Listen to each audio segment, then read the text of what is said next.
Hey, it's Janess with Vaughn Family Farm, and I'm going to show you how I make yogurt in my Instant Pot. We have a family milk cow, and so we have a lot of extra milk. I do my yogurt with skimmed milk because I take off the cream for butter or sour cream or ice cream. A lot of times it can be really thin, so I'm going to show you what I do so I get thick Greek yogurt with my raw milk. So on your Instant Pot, mine has a yogurt button. So you push that and it'll go to boil. Then you're gonna let this boil, and when it's done boiling, it'll read yogurt again like it did at the beginning. So once it's boiled, your Instant Pot's gonna say yogurt, and it's gonna look like this. This is just some of the residual cream that was in your milk. So I take my lid off, and you can actually take out this whole thing if you want, but I just leave it. And then I wait till it cools down to about 115 degrees. So I have this little thermometer. It's linked in my Amazon store if you want to get the same one. It doesn't cost you any extra. It just helps support our family. And I leave this in here, and then I just can periodically come over and look and see once it gets down to this little range, just over the 100 mark, then I'll add in my starter yogurt from the last batch. So this is what's left over from my last batch. I usually pour about like a half a cup into this and mix it around once it has cooled down. And then I'm going to put the lid back on. I'll mix this up a little bit. There we go.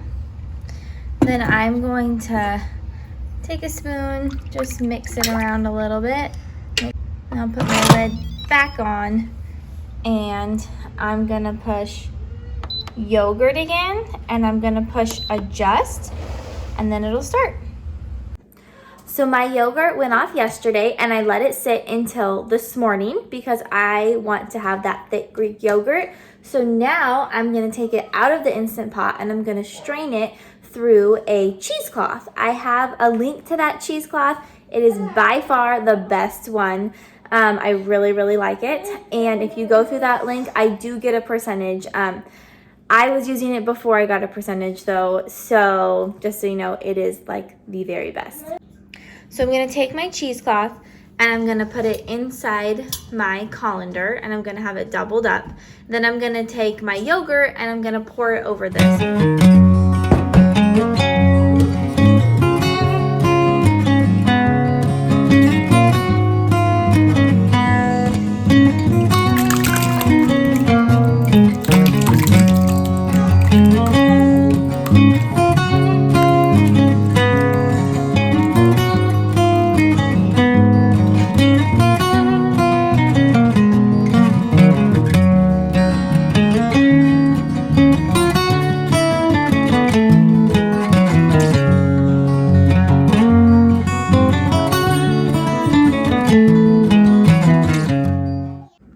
So some people choose to lift this up and hang it, but I'm actually just gonna leave this right in the bowl for about 2 to 5 hours, and then I will show you what it looks like after that. This is how much already drained out, so it's gonna make sure that I have really nice thick yogurt, which my kids really like.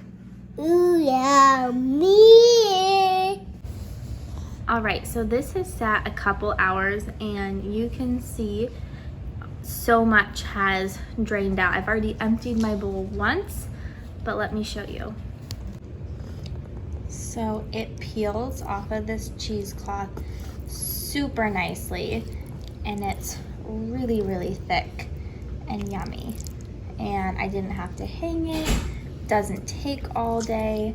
The biggest thing is this cheesecloth is really easy to clean.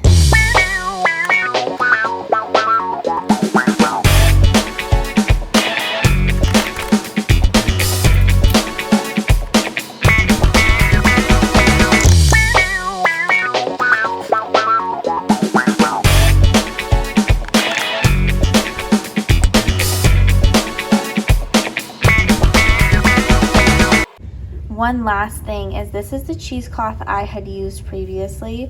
I had cut off a piece of this and used it, and it did not work well at all. It was a huge mess.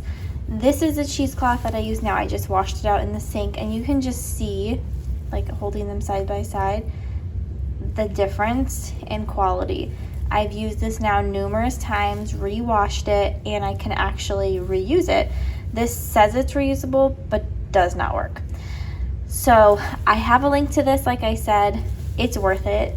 It's not really that much more expensive than the other cheesecloth, but it works so well. This is my second bowl that I drained out, and the end result is this thick, yummy yogurt.